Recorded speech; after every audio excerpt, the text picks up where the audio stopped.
சொல்டா என்ன செய்வ? செய்டா நீ என்ன செய்யற? என்ன பார்த்தா சில மாதிரி தெரியுதா உங்களுக்கு? எல்லாம் பண்ணிருக்காங்க. இப்படி ஏசி அனுப்பி வச்சா குடும்பத்துல குழப்பம் வரும்னு சொல்லி தான் இதெல்லாம் பண்ணி அவங்க தாலி அடகு வச்சு மஞ்ச கையில கட்டிக்கிட்டாங்க. அத்தை அது இன்னும் கோவப்படுத்தும்னு அவங்களுக்கும் தெரியும். ஸ்ருதி அம்மா நெனச்ச மாரியே நாராயணா வேல நல்லபடியா முடிஞ்சது. அப்படியே ஷோரூம்ல அவங்க கிட்ட நல்லாவே பத்த வச்சுட்டும் கிளம்பிட்டாங்க. தீயில நம்மளும் கொஞ்சம் குளிர் காயலாம்னு சொல்லிட்டு ரோஹிணியும் இந்த சந்தர்ப்பத்த பயன்படுத்திக்கிறாங்க. உடனே கழுத்துல இருக்க சரட அடமானம் வச்சு அவங்க கிட்ட காசு குடுத்துடுறாங்க.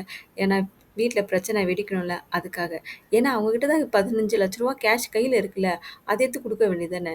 வீட்ல பிரச்சனை பண்ணணும்னு தானே ரோஹிணி இந்த வேலை பண்ணியிருக்காங்க. ரோஹிணி எப்படிடா வீட்ல வந்து பிரச்சனைய உண்டாக்கலான்னு பார்த்துட்டு இருக்கோம். இந்த சந்தர்ப்பத்தை இன்னும் நல்லா பயன்படுத்தி வீட்ல கொண்டு போய் பிரச்சனைய பெருசாக்குது. ஆளுக்கு ஒரு ஒரு மூலையா முத்த கிழின்னு கிழிக்கிறாங்க.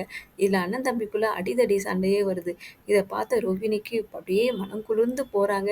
அதுக்கிடையில இவங்க அப்பா வந்து, "டேய் கம்முன்னு இருங்களேன்டா, என்ன பார்த்தா சிவன் மாரி இருக்கா, பைத்தியக்காரமா இருக்கா" சொல்லிட்டு அவரு ஒரு மூலையில கத்த, எல்லாரையும் கலைச்சு விடுறாரு. விஜயா ஒரு பக்கம்மா, "காசுக்கு என்னம்மா பண்ணீங்க? எப்படி காசு அரேஞ்ச் பண்ணி குடுத்தீங்க?"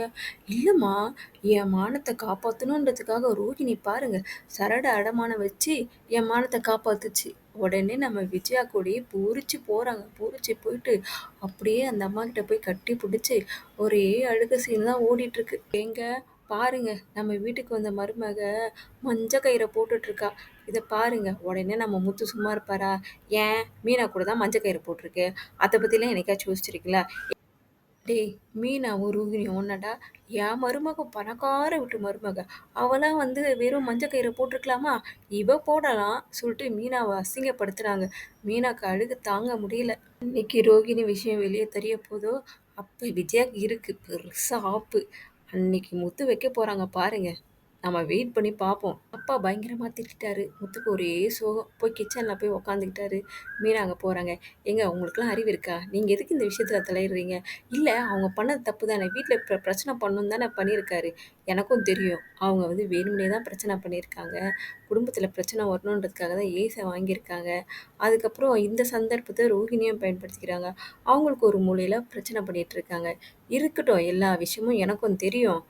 இருந்தாலும் நம்ம இத பார்க்க தான் முடியும். நியாயத்த கேட்க முடியாது. நம்ம பக்கம் நியாயமும் வராது. நீங்க கம்முனு இருந்துட்டு போயிருங்க. இதுதான் நம்மளுக்கு நல்லது" சொல்றாங்க. இன்னொரு பக்கம் ஸ்ருதி ரவிகிட்ட கேட்குறாங்க. "நீ என்ன அதிசயமா எனக்கு இன்னைக்கு சப்போர்ட் பண்ணியிருக்க? உங்க அண்ணனுக்கு தானே எப்பயுமே சப்போர்ட் பண்ணுவ." "இல்ல அவன் பண்ணது தப்பு தான். ஆ ஏசிய வந்து அவனா ரிட்டர்ன் பண்ணியிருக்க கூடாது. நம்மகிட்ட சொல்லியிருந்தா நம்ம ரிட்டர்ன் பண்ணியிருந்தா அது வேற விஷயமா போயிருக்கும். இப்ப அவன் மேல தான் பழி வந்துருச்சு." "ஓஹோ! மறைமுகமா அவன் பண்ணது தப்பு இல்லன்னு சொல்ல வரியா? உங்க அம்மா பண்ணதும் பெரிய தப்பு தான். நம்மகிட்ட கேட்டுட்டு அவங்க ஏசிய வீட்டுக்கு அனுப்பிச்சிருக்கணும். இல்ல சர்ப்ரைஸா குடுக்கணுன்றதுக்காக தானே அவங்க அனுப்பிச்சாங்க." "சர்ப்ரைஸா? அவங்க உனக்கு தனியா ஸ்பெஷலா பண்ணாங்கன்னா, அது சர்ப்ரைஸு. வீட்டுக்குன்னு ஏதாச்சும் ஒரு பொருளோ, வீட்டுக்கோ ஏதாவது வாங்குனாங்கன்னா, நம்மள கேட்டு தான் அவங்க அனுப்பிச்சிருக்கணும். இப்ப அவங்களால தானே இவ்ளோ பெரிய பிரச்சனையும்." ரவி கேட்குறாங்க. "ஆமாமா. ரவி நீ சொன்னது கரெக்ட்டு தான். அது ஏன் நீ வெளிய சொல்லல? இங்க வந்து சொல்ற?" "ஆமா. வெளிய சொல்லியிருந்தா உனக்கு வந்து அசிங்கமாயிருந்திருக்கும். அதனால தான் நான் வெளிய சொல்லல.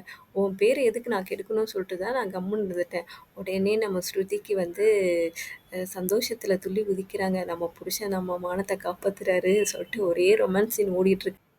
இன்னொரு பக்கம் விஜயா, "ஐயய்யோ! பணக்கார வீட்டு மருமக மஞ்ச கயிற கட்டிட்டு இருக்காளே!" சொல்லிட்டு உடனே முத்து அப்பா கிட்ட போறாங்க. "ஏங்க நம்ம மருமக பாருங்க, வெறும் மஞ்ச கயிற கட்டியிருக்கா. இது நம்மளுக்கு எவ்வளோ பெரிய அவமானம். வாங்க நம்ம போய் தாலி சரட வாங்கி குடுப்போம்ன்னு" சொல்லிட்டு கூப்பிடுறாங்க. உடனே அவருக்கு வந்து கோவம் வந்துருது.